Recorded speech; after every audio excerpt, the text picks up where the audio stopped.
और झारखंड के दो नेताओं के बीच जुबानी जंग बढ़ती जा रही है। स्वास्थ्य मंत्री डॉक्टर इरफान अंसारी के बीजेपी को कब्र में भेजने वाले बयान पर पूर्व स्वास्थ्य मंत्री भानु प्रताप शाही ने पलटवार किया है। उन्होंने कहा कि अच्छा है आप कब्र खोदो, हम लोग आपको भी वहीं पहुंचाएंगे। सुनिए दोनों नेताओं के बयान। इरफान अंसारी का कब्र खोद देगा जाता है। इरफान अंसारी का कब्र खोद देगा जाता है। मैंने कहा कि भाजपा वाले गाली देना बंद करो, बांग्लादेशी बोलना बंद करो, बच्चों पर गला असर जा रहा है, ज्यादा बोलोगे तो कब्र खोद दूंगा मैं। हाँ मैंने कहा है, तो कब्र खोदने का मतलब क्या? आम भाषा है मेरा। भाजपा को हम कब्र खोद सकते हैं क्या?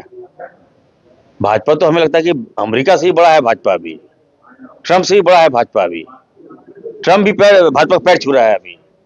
तो इतनी बड़ी ताकत को हम बोलेंगे कब्र खोद देंगे, समझिए। मैंने कहा कि कंट्रोल हिमसेल्फ। कहा जी इरफान जी, आज फिर आप बोले कि ऐ भाजपा वालों, इरफान अंसारी तुम्हारा कब्र खोद देगा।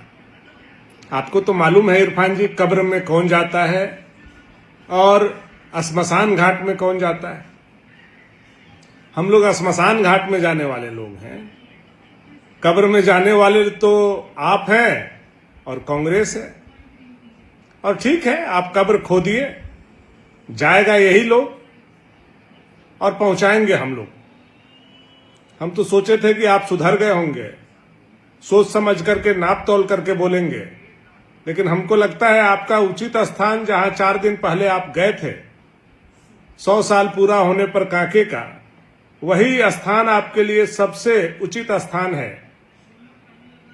और मैं मुख्यमंत्री से पुनः मांग करूंगा कि अपने इस बेतुके मंत्री को उस 100 साल पूरे किए हुए इंस्टीट्यूट में भेज करके इनकी पूरी तरह से जांच कराने के लिए कम से कम 3 साल के लिए उनको एडमिट कराया जाए, यह मेरा आग्रह होगा।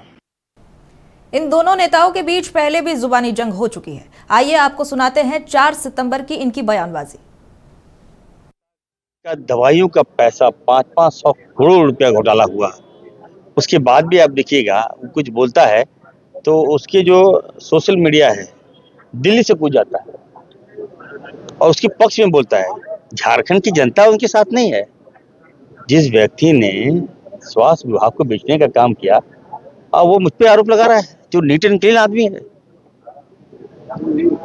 दिसम गुरु शिबू सोरेन जी ने झारखंड लिया, मेरे पिताजी ने झारखंड लिया, हम लोग झारखंड लिया। हमें दर्द है झारखंड का ना, हम तो संवारने के लिए आए हैं।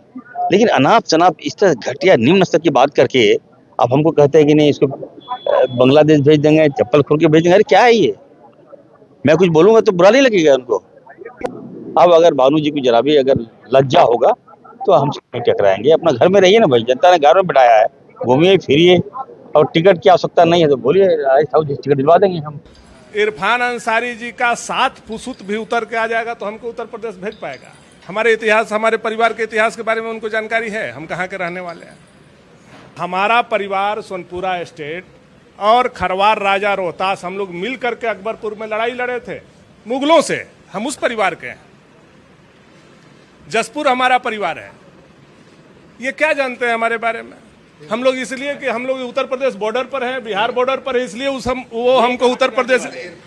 दूसरा चीज जितना पुराना हमारा परिवार है उससे पुराना हमारा राजनीति भी। जब फुरकान चचा को लुंगी पहनने नहीं आता था तब हमारे पिताजी बिहार विधानसभा में विधायक थे, और जब इरफान अंसारी गुल्ली डंडा खेल रहे थे, वेली खेल रहे थे, तब हम मंत्री थे। वो हमसे क्या बात करेंगे? मैं उनको पूरे चुनौती के साथ कहता हूं, जब जिस समय जहां जरूरत हो हमको अकेले बुलाएं, हम उनसे फरियाने के लिए तैयार। नवादा के रहने वाले लोग, नवादा से पहले बांग्लादेश के रहने वाले लोग, बांग्लादेश से पहले ईरान के रहने वाले लोग, अरबिया से आया हुआ ब्लड आकर के झारखंडी को चुनौती देगा?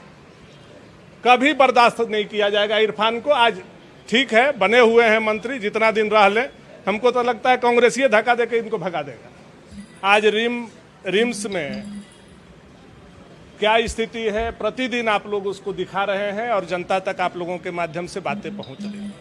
रिम्स का व्यवस्था ये नहीं सुधार पा रहा है और रिम्स 2 बनाने की बात करते हैं। आपको मालूम है कि अगर रिम्स 2 का आज अगर नींव भी रखा जाए तो बनने में 10 साल लगेगा, तो वो 10 साल झारखंड के लोगों का इलाज कहाँ होगा? फुरकान चचा के घर में होगा, जामताड़ा में होगा कि मधुपुर में होगा? इसका थोड़ा सा इरफान अंसारी को जवाब देना चाहिए। कहाँ होगा आखिर उन लोगों का इलाज? आज एक रिम्स को आप सुधार नहीं पा रहे हैं और दूसरा रिम्स बनाने चले हैं। फैकल्टी नहीं है, डॉक्टर्स नहीं है, नर्सिंग फैसिलिटी नहीं है, मेडिसिन नहीं है, जांच नहीं हो पा रहा है, मरीज जो है बेड पर नहीं फर्श पर पड़ा हुआ है। एक रिम्स बना बनाया उसको सुधार नहीं रहे और दूसरा रिम्स बनाने का बात करके जनता को बेवकूफ बना रहे। किसको बेवकूफ बना रहे हैं? झारखंड की जनता उनको हास्य कलाकार के रूप में देखना शुरू कर दी।